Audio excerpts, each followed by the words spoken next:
Welcome back to the MOOC course titled Qualitative Research Methods. My name is Aradhana Malik and I'm helping you with this course. And we've been talking about different strategies of inquiry. So today we will cover participatory action research. In these two lectures today, this one and the next one, we'll talk about participatory action research, and this is the kind of research that I like to do because it shows you results and you take feedback from the results and then you put them back in again. So that is really the essence of participatory action research, but we'll discuss it in detail in this lecture and the next lecture. Okay, participatory action research. What is participatory research? Now, when we talk about participatory research, we are talking about a connection between the researcher and the researched. We are talking about the researcher being part of the situation that is researched. We are talking about the researcher contributing to the situation that is being researched. So, the attributes of participatory research are shared ownership of, can you please focus on the screen? Thank you. Shared ownership of research projects, community-based analysis of social problems, and orientation towards community action. Shared ownership of research projects means that the projects are shared jointly by the researcher and the researched. We are not talking about financial sharing, we are talking about taking on the responsibility of the effectiveness of the projects by the researcher and the researched, by the people conducting the projects, by the community. So that is one big thing here. The second attribute is community-based analysis of social problems. Whatever we see needs to be contextualized. So when we talk about participatory action research, we are essentially talking about the focus on the situatedness of problems. We are talking about how these problems are situated within their own contexts, which means we don't only study the problems, we also study them as they relate to things that they come from and things they contribute to. The social situation from which they come out and the situation that they are a part of and the situation that the solutions to these problems can affect. So we are essentially talking about contextualizing, situating these problems within the social milieu. Then the third one is orientation towards community action. We are talking about, when we do participatory research, the primary goal is to find out more about the problem, to solve the problem with the explicit aim of coming up with a solution that will be acceptable to the situation that the problem has come out of. It's not only generating a solution that will be published, it is also generating a solution that can be immediately applied to the situation that the problem has arisen from. We see a problem, we identify it, we work on it, we analyze it, we find out what is going wrong, how can it be solved, and then we immediately go into the field and we act on the solution that we have generated. We take feedback from the situation, we implement it, we revise the solution, and that's how the cycle goes on. So we'll talk more about this as we go on, but that is really what this is all about. It is about generating solutions, it is about generating results that can immediately result in community action. Now, where and why does participatory research happen? This is from a paper by Chemist and McTaggart from the same book, Handbook of Qualitative Research Methods. I've told you about this book. I love this book. It's such a comprehensive book. So they have described participatory action research. And where does participatory research happen? We are talking about participatory research at this point. It happens in developing countries, and the proponents, the people who do participatory research, include the haves for the have-nots. So the people who have things, who have the resources, are trying to generate solutions for people who need these solutions. That is what traditionally participatory research has been all about. It has been about the people who have either resources or expertise or energy or willingness to do something for the communities that they are connected to in whatever way. But they, there's a clear distinction between the haves and the have-nots, and there's a clear distinction between who does the research and who gets affected by it. And the people who are affected by it are lacking in some way or another. Either they don't have resources, or they don't have the necessary expertise, or they don't have the willingness to get together, or they don't know how to. So they don't have the knowledge. So the haves versus the have-nots. It's sorry, not the haves versus haves for the have-nots.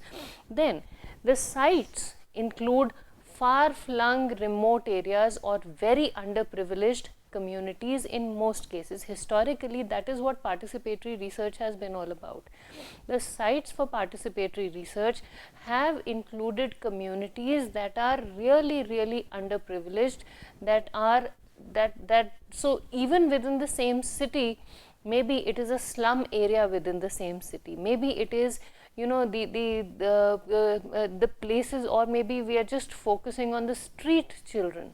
So we are not talking about children in schools that do not have good teachers. We are talking about exclusively about street children, which is where the participatory research is happening. So it's not only far-flung in terms of geographical locations, it's also far-flung in terms of the difference between the social milieu of the people conducting the research and the social milieu of the people on whom the research is conducted. So the difference is very starkly clear, and that is where traditionally this has been happening.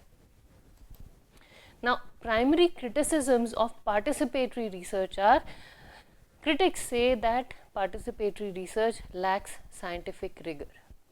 They say there is a confusion between social activism and community development with research. So they say community development and social activism does not constitute research.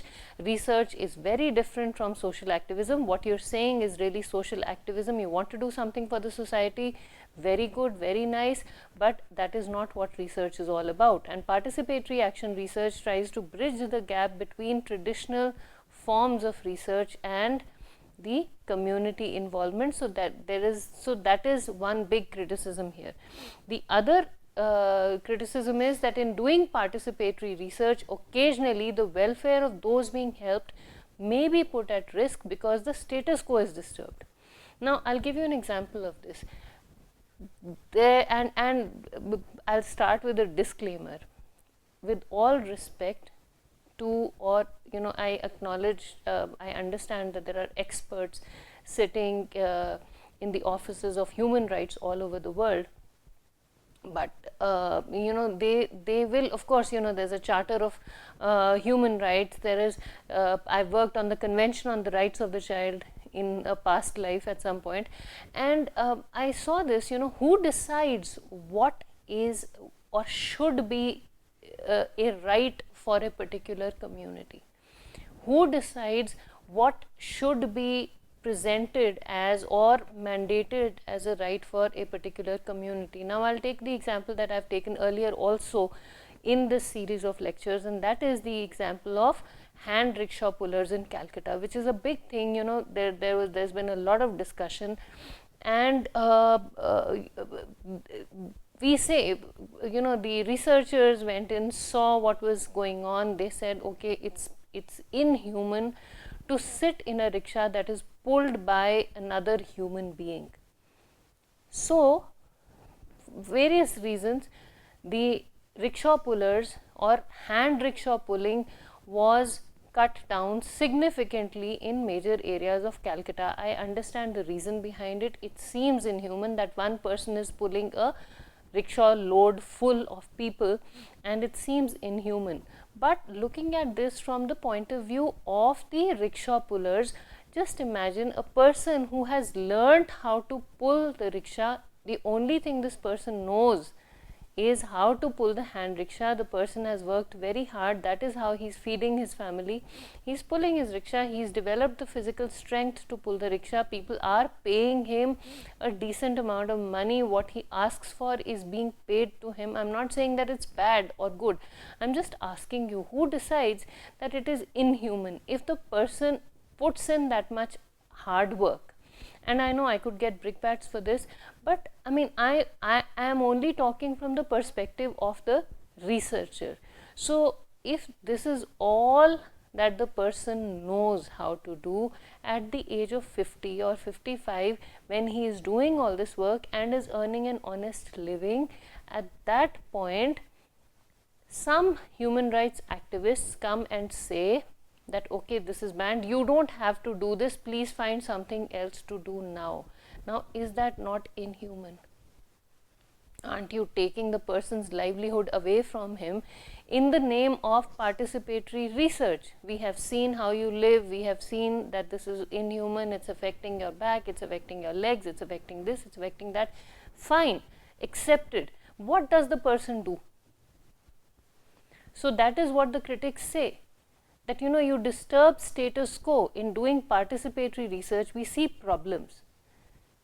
We disturb status quo. Now, if this is phased out, if we say okay, with hand rickshaw pulling these many people can sit, and if these many people sit, then this is the amount of money they should be paying for this much distance, that is fine.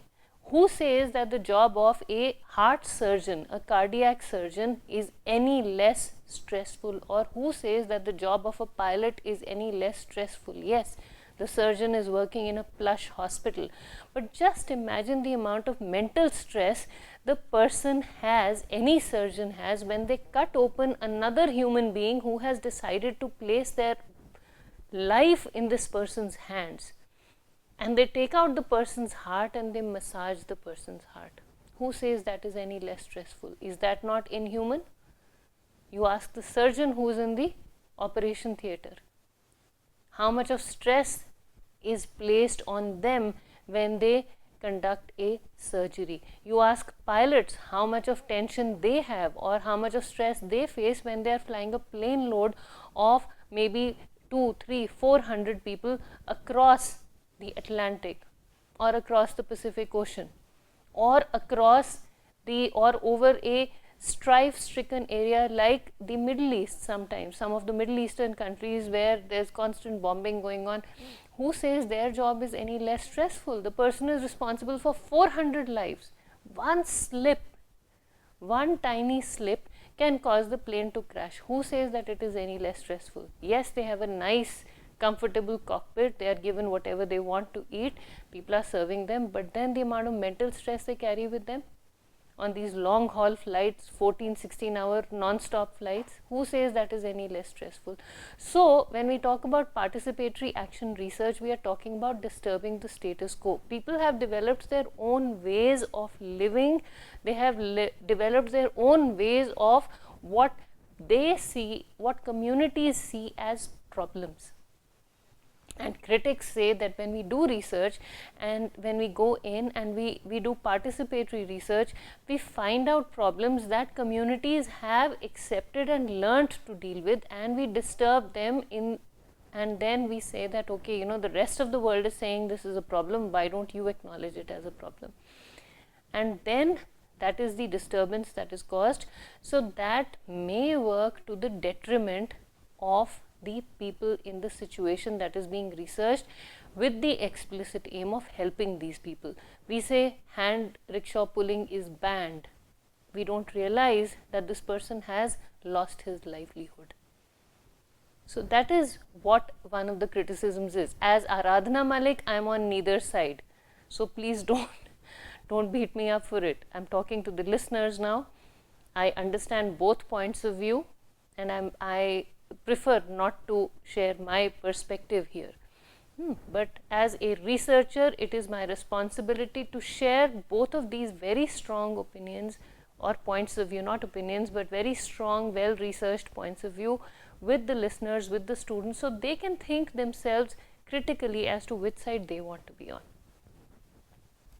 Okay, participatory action research, and I am going to refer to participatory action research as PAR from now on, frequently emerges in situations where people want to make changes thoughtfully. That is after critical reflection.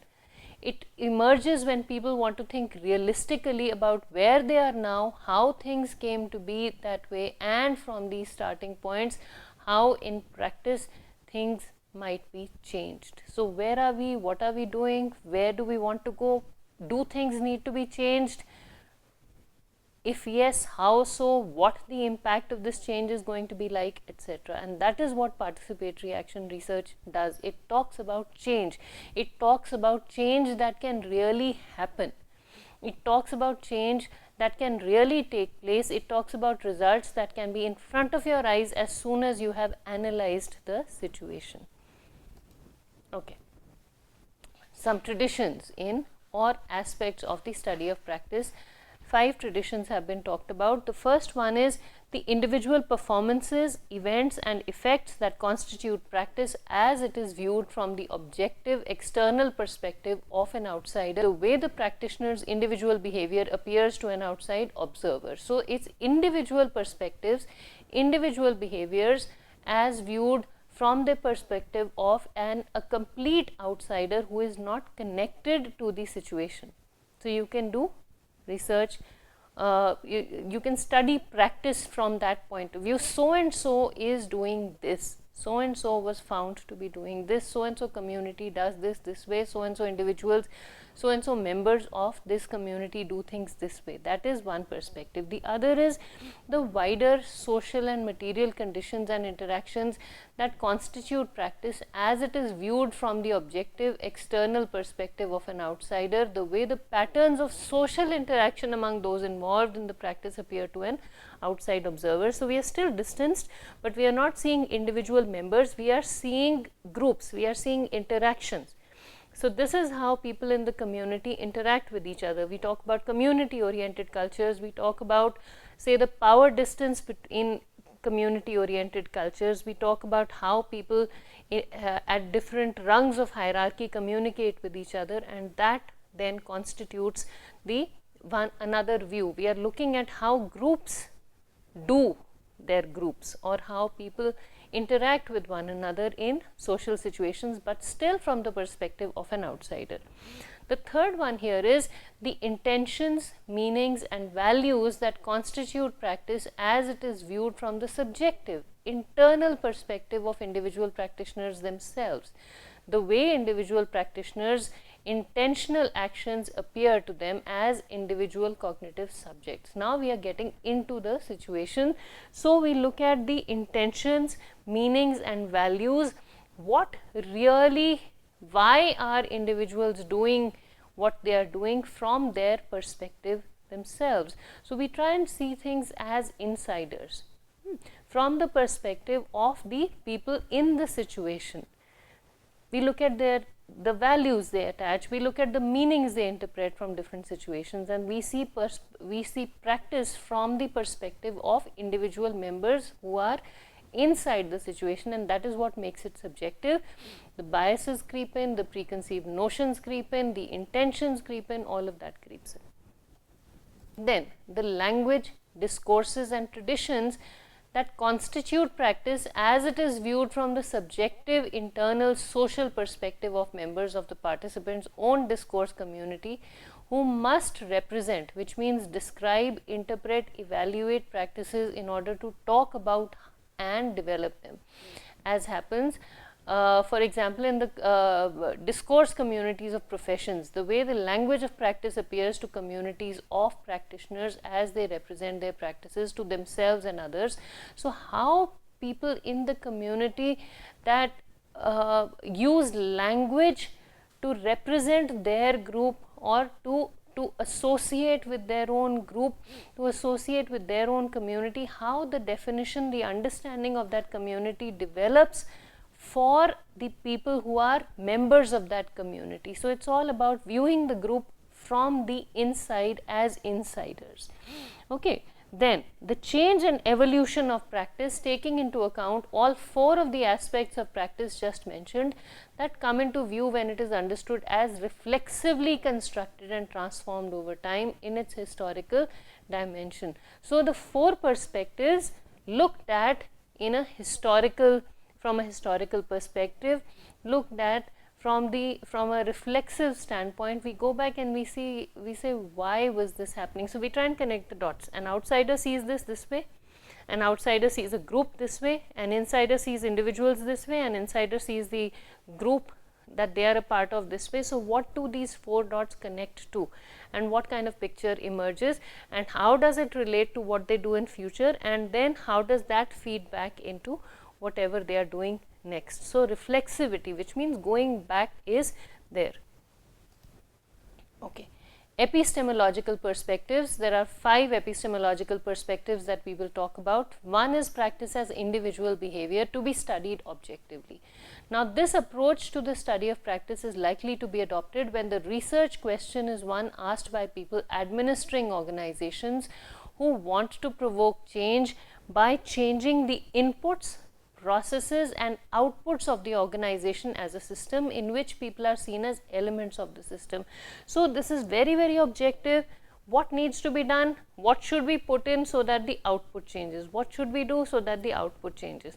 So this is the kind of approach that develops, and this is primarily done by quantitative methods. Okay. The second epistemological perspective here is practice as group behavior or ritual to be studied objectively. This perspective is also likely to be adopted when the research question is one asked by people administering systems who want to change them by changing system inputs, processes and outputs. So we see group behavior again, we quantify things, we draw boundaries and we say, okay, you know, this is what is going in, this is what is coming out, what do we change in order to change the output. So primarily quantitative methods will be adopted here also. Then we come to practice as individual action to be studied from the perspective of the subjective, to be studied from the perspective of the insider. Human action, including practice, cannot be understood as mere behavior. It must be seen as shaped by the values, intentions and judgments of the practitioner. So the person who is doing the practice, the person who is involved in the phenomenon that is being studied, has his or her own values, intentions and judgments, and the behavior is being shaped by them, and that is where qualitative methods start creeping in. This perspective is likely to be adopted when the research question is one asked by people who understand themselves to be autonomous and responsible persons acting in life worlds of human relationships and interactions, who believe that changing these life worlds requires engaging and perhaps reforming selves and relationships in shared life world settings. So this perspective of practice as individual action is taken on by the people who have a voice that can be heard in communities, who have the power to change things from inside, who think that it is their responsibility to change things from inside. So these, when we study practice from their perspective, then we study practice from the perspective of the people who are capable of making some change to the community that they are in. So they could be the elders, they could be the senior people in the community, they could be the activists from within the community, and we see practice from their perspective.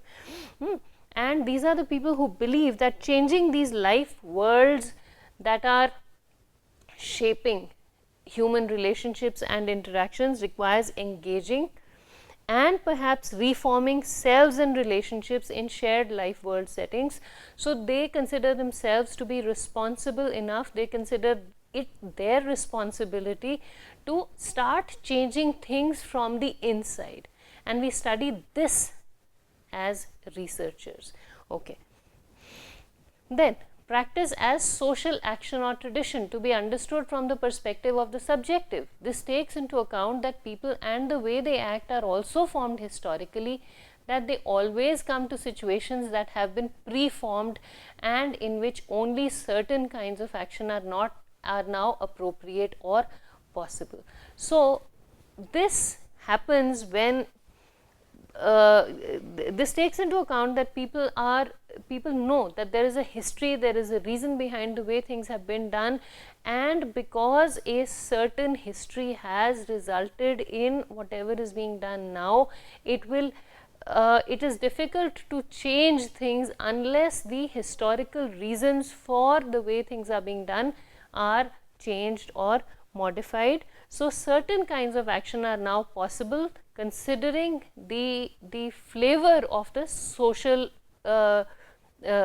environment that they function in. It takes into account that people's own perspectives and their very words have all been formed historically and in the interactions of social life. They are historically, socially and discursively constituted. The words that are used, the language that is used is a result of whatever has been done historically, and that those reasons, historical reasons, then contribute to whatever is going on now. The researcher understands himself or herself as a human agent who, with others, must act at any particular moment in a situation that is already socially, historically and discursively formed, and in which he or she is also to some extent a representative of a tradition that contests the ground with other traditions, because different and competing traditions about different things typically are simultaneously at play in any particular situation. So they realize that other traditions would have been possible, but there are reasons why certain traditions, certain ways of being have taken precedence over certain other ways of being, and the history, the historical context of the way things are is also taken into account while contemplating a change in the situation. Practice as reflexive, to be studied dialectically. This perspective sees the individual and the social as and the objective and the subjective as related aspects of human life and practice, to be understood dialectically. That is, as mutually opposed and often contradictory but mutually necessary aspects of human, social and historical reality, in which each aspect helps to constitute the other.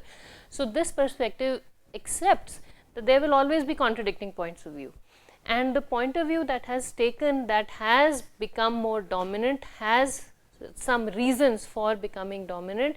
The practices that have evolved as a result of this discussion between the two extremes, and those reasons are also taken into account.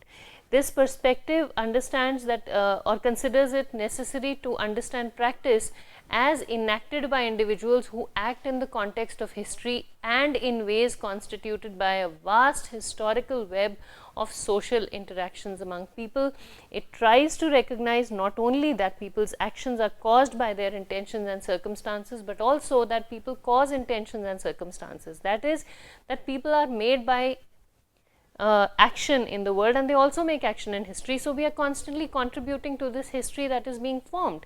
It's reflexive. Whatever is happening is a result of something that happened earlier, but whatever we are doing as a result of whatever happened earlier will also become history for whatever will be done next. So not only are we a product of history, whatever we are doing becomes history for those who will do things, who will take things from then on, and that is how it becomes reflexive. This constant reflection, constant going back, constant understanding of what happened, how the context was created, instituted, also becomes part of and gives a flavor to participatory action research. So that is one perspective. That is all we have time for in this lecture. We will continue with some more discussion on participatory action research in the next class. Thank you very much for listening.